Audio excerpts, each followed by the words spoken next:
everybody. So today we're going to be looking at the All-State Kreutzer Etude number 26. This is just going to be a chance for me to go through some questions you might have as you're reading through this etude for the first time, give you a few practice strategies as you look at this. So the first thing to notice, it's an A-flat major, a key we're not used to playing in very often. So before you even touch this etude, spend time in scales and arpeggios, especially arpeggios, because they're going to come into play later in this etude. They're going to be very, very important to get those arpeggios in tune. So spend a lot of time practicing the key before you even touch this, just because you need to get it in your ear if you're ready for it. Note what open strings are allowed, what open strings are not allowed, and third fingers. There's some low third fingers. Just get really used to playing those low threes. All right, just a couple markings. The italics, S-C-G-U-E, that is the same thing as simile, meaning do the same thing. Okay, so the articulation markings in the first measure carry throughout the entire piece. That's what that marking means. We'll talk about articulation in just a second. And restez, R-E-S-T-E-Z, that means stay, and what that means is stay in position. So whatever position you're in, when it says that, you stay in that position and don't shift until it tells you to. I will disagree with that on one measure, but I'll tell you about that in a minute. All right, articulation. It gives you an option here. It says either staccato or legato. I'm going to say for now, let's practice it staccato, because it's easier to switch from staccato to legato than vice versa, than learn to do the other way. So let's start staccato, and then if they tell us one way or the other, we'll switch. But probably staccato is going to be your best bet. It's a lot cleaner sounding. So like this. Okay, so it's very, very spaced, nice and light, not heavy. Okay? At measure 8, I disagree with the restez there. So it has you're on that high D flat.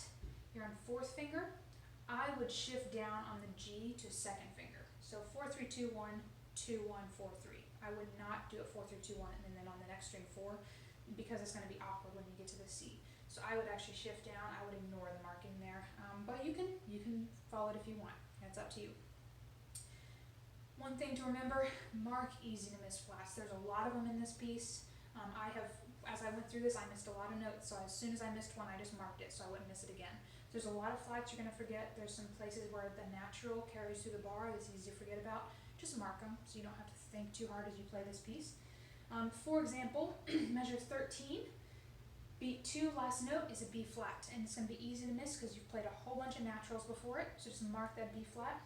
In the same measure, beat 4, I marked the naturals D and E because I forgot about them when I was reading through for the first time. So just mark them, just so you remember. So anything like that, just mark those kind of things.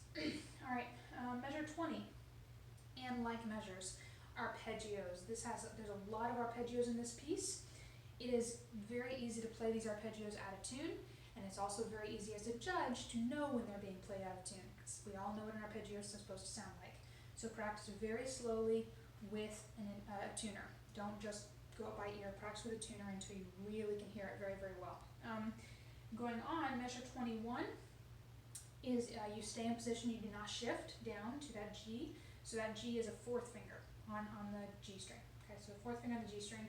Stay there until you shift up once you get into treble clef. So do not shift down for that. All right, Roman numerals. Remember when you were younger, Roman numerals meant what position you were in. That is not the case anymore. Roman numerals would mean what string you are on. So A string is Roman numeral 1, C string is 4. Just make sure you know what that means. So it doesn't mean position, it means what string. That will help you find the position. Okay? Measures 28 through 30, just something to be really aware of, is the harmony is very strange here. You've got an F flat and a G natural. Okay, so your fingers don't want to do it. Your ear is not going to like it at the beginning. Just make sure you're aware of it. I would mark it. I did in my music. I would do it in yours as well. So for example, measure 28 sounds like this.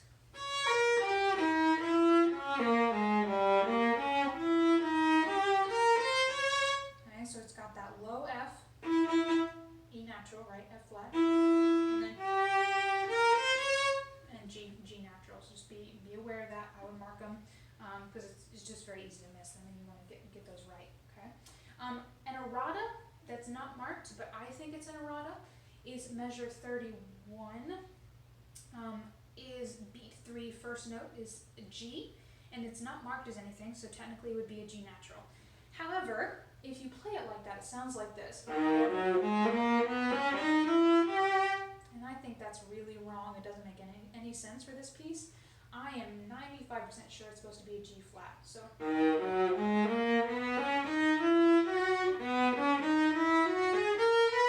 makes a lot more harmonic sense. Also, the lower octave G is marked as a flat, and sometimes editors will only mark one octave, and they mean every octave. So just mark that as a G flat. I'm 95% sure it's correct. If just be watching for that errata to come out, double check that that's correct. 33 through 35, play the top line, not the bottom line. The bottom line is an option. The only difference between the two lines is the interval between the first two notes, that the first two sixteenths it's either an octave or a tenth. We're playing the octave. The tenth would be a really ridiculous stretch or even a shift. So play the octave, don't worry about the tenth. Measure 38, beat 4, that E flat, you do not shift down, you stay in position. The E flat is on the D string. Okay, so I guess that would be 4th, 6th position? No, whatever, it's a high position. So just stay in position there and then shift down to the B flat in that measure. Alright, measure 52, second to last measure. Do not shift down, stay in position. Okay, so you stay in 4th until you shift to 6th position on the C. So this is the beginning of that measure. 2, 4, 2, 2, 4, 2, 1, 1. The last 4 notes are 1, 3, 2, 4. And then first position. Okay, so you're way up high and then you shift back quickly to first position. Alright, so that's all the things I noticed as I was going through that might be a problem for you guys. Everything else in this etude is pretty straightforward as far as what you're supposed to do. If you have any questions, please let me know. I'd be happy to address those. Over the next week or so, I will be recording little snippets of this etude at different speeds and then uploading those so you can practice along with me. Give me a few days to practice it myself though. Anyway, so be watching for those videos and good luck.